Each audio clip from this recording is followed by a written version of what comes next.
يذكر أن عمر بن الخطاب في وقته في عهده كان فيه رجل عنده مزرعة، والمزرعة فيها شجر له ثمر طالع من على سور المزرعة، فمرت ناقة رجل راعي فأكلت الثمر. راعي المزرعة زعل تضايق، فأخذ حجر كبيرا فرمى الناقة فماتت. لما ماتت الناقة صاحب الناقة ذبح راعي المزرعة انتقاما لناقته، فقام عمر يريد أن يقيم الحد على القاتل، القصاص، فحكم عليه بالقصاص. فلما أراد أن يقيم عليه الحد قام الرجال قال: يا أمير المؤمنين، أنا أطلبك أن تمهلني 3 أيام بس. ليش؟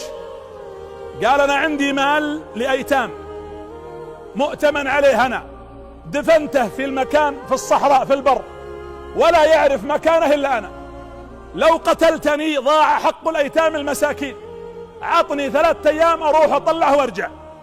قال: من يكفلك؟ حنا ما نعرفك وانت عليك قود ستقتل.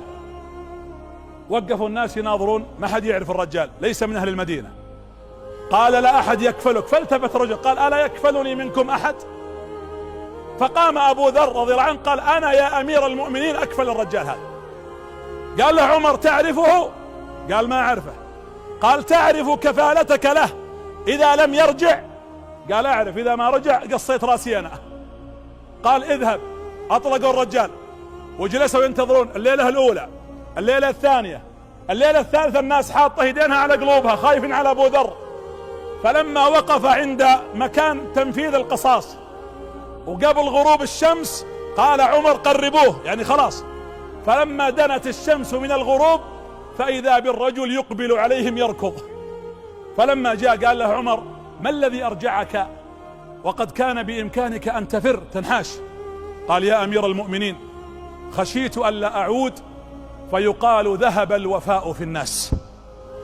قال عمر: يا أبا ذر، ما الذي جعلك تضمن تكفل رجل لا تعرفه وربما يكون القصاص على رقبتك؟ قال: يا أمير المؤمنين، خشيت أن يقال قلت المروءة في الناس.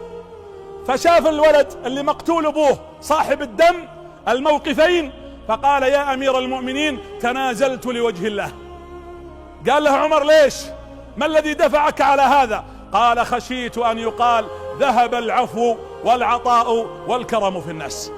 إذا بقيت قيم الناس بقي الخير وينتشر الخير. ولذلك احرصوا، أختم بأمرين 2: انشروا القيم بين الناس، وأنصح عيالي وشبابنا: احذروا من الخوض في الفتنة والدخول فيما يخالف تثبيت القيم، لا في تويتر ولا في الكتابات ولا في المجالات السياسية ولا في الدخول في النيات. تجنبوا ذلك كله، واسألوا الله أن يجمع كلمة الأمة على لا إله إلا الله.